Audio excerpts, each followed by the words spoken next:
Hi guys, Gabby here, owner and clinical director of Recovered and Restored. I just wanted to jump on really quick to talk about something that has come up for me a few times this week, and I thought it was important. So, something that I know I personally sometimes have a hard time with, and that some people have shared with me that they have a hard time with is diet talk. So, as we are in the back to school season, a lot of people are like heading back into the office more frequently. And it's just common for us to hear people talking about their diets.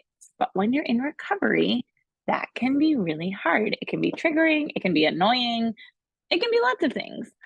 Um, I think for me, it more makes me sad just because of the nature of what I do and because I know how pervasive and dangerous diets can be.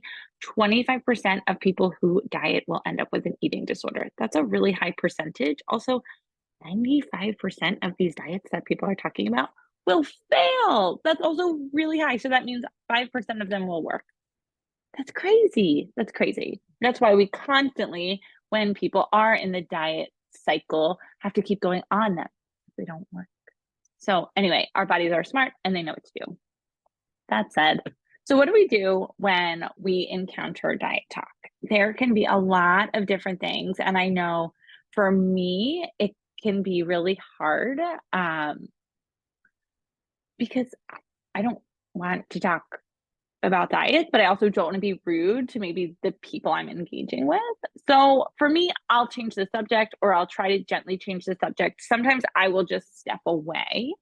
But I think a lot of times changing the subject can go a long way. So what can we talk about instead? I think this is where a lot of people get stuck because they're like, well, I still want to be a part of the conversation. I still want to engage with my colleagues or my coworkers or my girlfriends. Fair. We want you to do that too. So, okay. So, what can I talk about instead?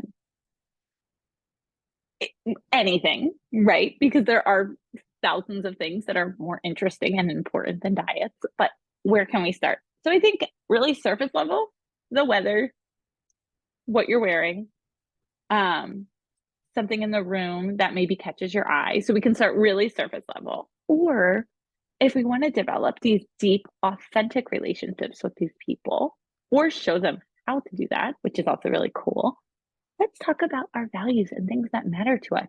Talk about your friendships, talk about your loved ones, talk about something you read recently, something you learned, something you heard on a podcast that like really resonated with you.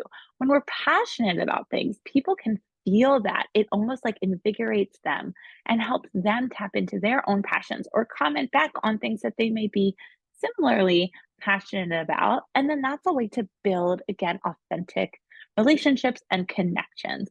Meanwhile, we're not having to call out their diet talk.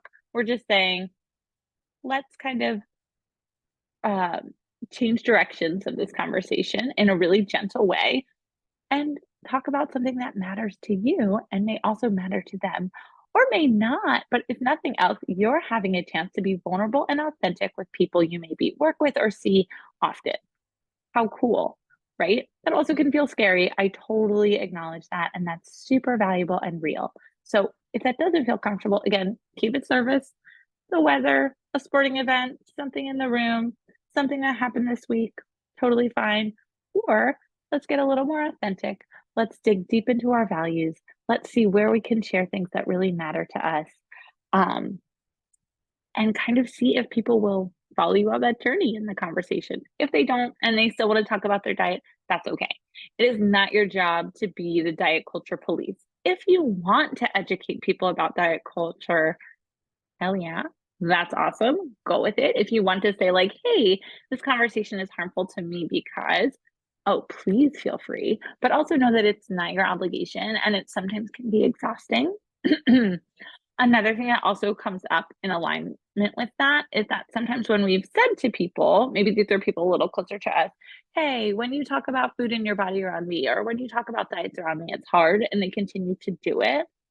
Again, know that that probably is not because you did not do a good job setting the boundary. It's just because it's hard. And again, it's pervasive, it's in our culture. That doesn't mean it's okay. That doesn't mean You don't have every right to set the boundary again and gently remind them because you do.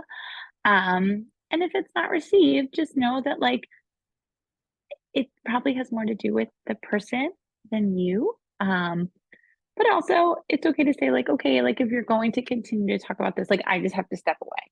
That's okay. That doesn't mean you don't love that person, doesn't mean you don't care about that person, doesn't mean anything bad towards them or towards you. Just means you need a minute. That's also okay. Um, so yeah, so just some quick reminders if we are heading back into the office, heading back into the school year, and there is diet talk, it's one, okay to say, hey, this conversation isn't for me, and remove ourselves or set a boundary. Totally awesome. But let's just start by maybe talking about some different things, like surface level things to help kind of ease the conversation, redirect the conversation, and things that people can get on board with. As we get to know these people, you can also maybe try talking about things that are valuable to you, that are more authentic, that help build those genuine connections. Sometimes you might have to think about what that is and what matters to you, and how you may be able to relate to the people around you. That's okay. That does take work, and sometimes it's annoying, again, but it might be worth it. Um, but either way, you don't have to engage in the diet culture talk. You don't have to deal with the diet culture nonsense, because we all know that they don't work anyway, and it could be harmful for you. We don't need to tell anyone else what to do with their body, just like no one needs to tell you what to do with your body. If you're struggling with this, or anything at all, please reach out to me and my amazing team at recoveredandrestoredtherapy.com or at Gabrielle LPC or at Recovered and Restored Therapy on Instagram, or actually it's just at Recovered and Restored on Instagram. Um, or shoot me an email, Gabby at recoveredandrestoredtherapy.com. I know that as we are in the fall season, changes, things can come up. These conversations are hard. We want to support you. Please don't hesitate to reach out. I hope y'all are having a great day. Bye, guys.